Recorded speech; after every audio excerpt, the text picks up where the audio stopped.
March 5th, 2026, 7:22 p.m. Central Time, Fairview, Oklahoma. Jody Owens is driving home with her 13-year-old daughter Lexi after a normal Thursday at school. The radio carries severe weather warnings, but in Oklahoma, that's a familiar sound. The temperature is in the low 70s, warm for early March, but not alarming. Nothing about this evening looks like a disaster. At 8:08 p.m., Jody makes a phone call to her other children. She tells them to take cover. She can see a dark funnel cloud descending ahead of her van on Highway 60. The call cuts off mid-sentence. The tornado is rated EF2. Winds of 130 miles per hour. It tracks 7 miles across the Oklahoma landscape, destroying outbuildings, snapping power poles, leaving a scar visible on satellite imagery for weeks. Jody Owens and her daughter Lexi are the first 2 people killed in what will become one of the most unusual tornado outbreaks in recent American history. The last thing that Jody Owens did before the twister struck in Oklahoma, killing her and her 13-year-old daughter Lexi. Not unusual because of its intensity, unusual because of when it happened and where. The outbreak begins. Most people think of tornado season as April through June. The images are familiar. Spring storms rolling across the Oklahoma plains, chasers on dusty roads, the green-gray sky of a classic supercell. March feels too early. Michigan feels impossibly wrong. The atmosphere in early March 2026 did not agree. A massive storm system was dragging Arctic air south from Canada, while warm, moist air surged north from the Gulf of Mexico. The collision zone stretched across the central United States. At 30,000 feet, the wind shear values were extraordinary, the kind of rotational energy that meteorologists recognize as fuel for violent tornadoes. At the surface, temperatures across southern Michigan had reached 75 degrees. In Oklahoma, the low 70s. For the first week of March, these numbers were not just unusual, they had no precedent.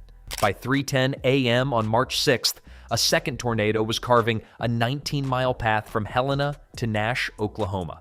It moved in darkness through sleeping communities, an EF2 that snapped wooden power poles and destroyed structures, while most people in its path had no idea it was coming. Oklahoma's overnight death toll was climbing, but the storm system was not finished with Oklahoma. It was just getting started with Michigan. Three Rivers, March 6th, 3:47 p.m. Eastern Time. Three Rivers, Michigan, 75 degrees. At the Menards home improvement store on the southwest side of the city, customers are shopping for weekend projects, lumber, garden supplies. The parking lot is full. The warm weather feels like a gift, an early taste of spring in a state that usually spends March buried in gray cold. Nobody is thinking about tornadoes. A supercell has formed near the Indiana-Michigan state line. It is tracking northeast, directly toward Three Rivers. The tornado touches down first in a rural area at EF0 intensity, a brief, relatively minor event that gives no indication of what it will become. As it moves northeast parallel to Highway M60, it intensifies. By the time it reaches the southwestern edge of Three Rivers, it carries 130-mile-per-hour winds. The security cameras inside Menards capture the moment the roof is torn away from the southwest and northwest sections of the building. Oh my gosh. We need to go, because the storage shed just blew off. An exterior wall collapses while customers and employees are still inside.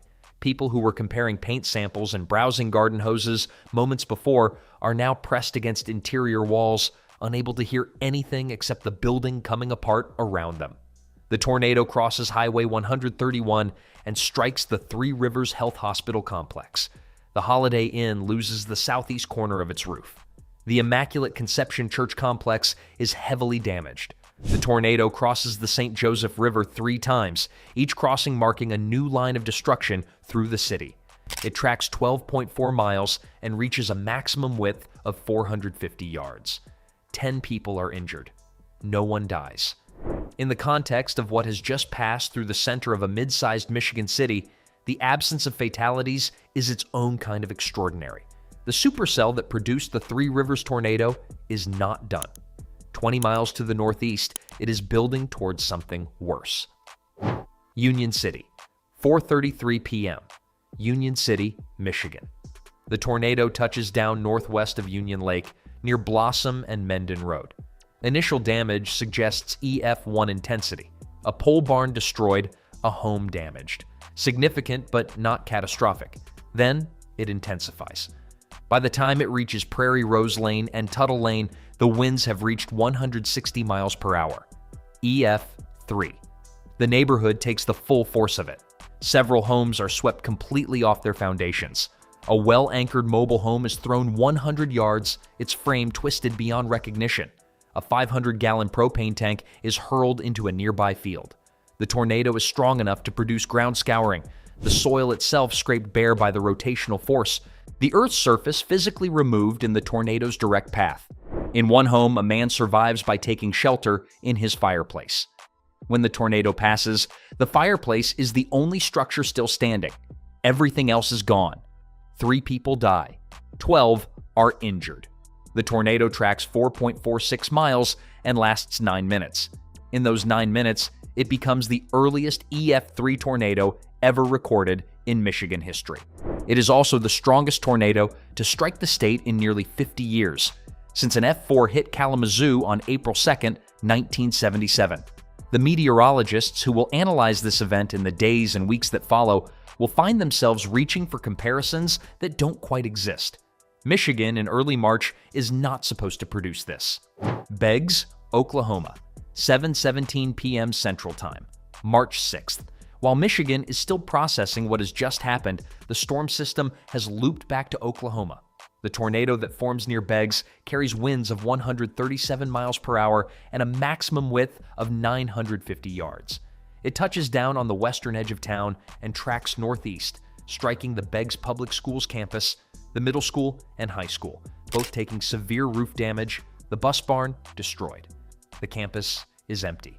The evening timing has, again, prevented a different kind of catastrophe.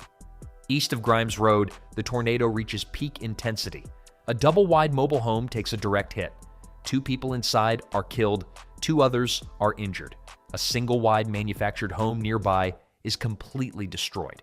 The tornado continues northeast, crossing Highway 75 and lofting a metal shipping container across the road before finally dissipating after 6.8 miles. Oklahoma's death toll is now 4. Combined with the 3 in Michigan, the outbreak has killed 7 people across 2 states separated by 500 miles. The final count, by March 7th, the system produces 2 final tornadoes, an EF2 in Marion County, Texas, and another EF2 in Nevada County, Arkansas, before exhausting itself. The final tally, 32 confirmed tornadoes, 5 states, 8 people dead, 29 injured, hundreds of structures damaged or destroyed. The meteorological explanation, reconstructed afterward, is specific. A warm front had stalled across south-central Michigan, creating an atmospheric boundary that acted as a corridor for supercell development. Gulf moisture had pushed hundreds of miles further north than March norms. Wind shear values, the difference in wind speed and direction at different altitudes, which determines a storm's rotational potential, were at levels typically associated with late spring outbreaks, not early March. The atmosphere in the first week of March 2026 was running approximately 6 weeks ahead of its historical calendar, and the population was not ready for it. Tornado sirens in parts of Michigan had not yet been tested for the season. Many residents had not checked weather radios or reviewed emergency plans. Those were April tasks, not March tasks. The National Weather Service, facing staffing pressures that Governor Gretchen Whitmer's office would later call for a formal investigation into, did not issue tornado watches for Michigan before the outbreak developed. The warnings that did go out were accurate. They arrived fast. They were not enough.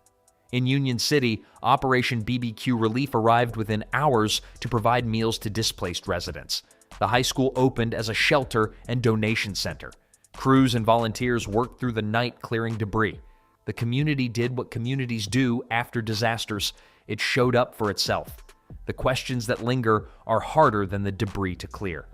Early season tornado outbreaks, events that strike in February and March rather than April and May, have become measurably more frequent over the past 2 decades. The atmospheric conditions that produced the March 2026 outbreak are not anomalies in isolation. They are part of a pattern. Warmer winters pushing severe weather season earlier, moisture corridors extending further north, populations in historically lower-risk regions living without the preparedness infrastructure that Tornado Alley takes for granted. Michigan had never seen an EF3 tornado in early March. It has one now. The question is not whether conditions like this will align again. The question is whether the people in the path of the next early season outbreak will know that March is no longer a safe month, and whether the systems designed to warn them will be staffed and funded and ready when it is. Jody Owens called her children to warn them before the tornado reached her van. She gave them the seconds she had. The outbreak she died in lasted 3 days, crossed 5 states, and rewrote what forecasters thought they knew about when tornado season begins. The calendar said March. The atmosphere didn't care.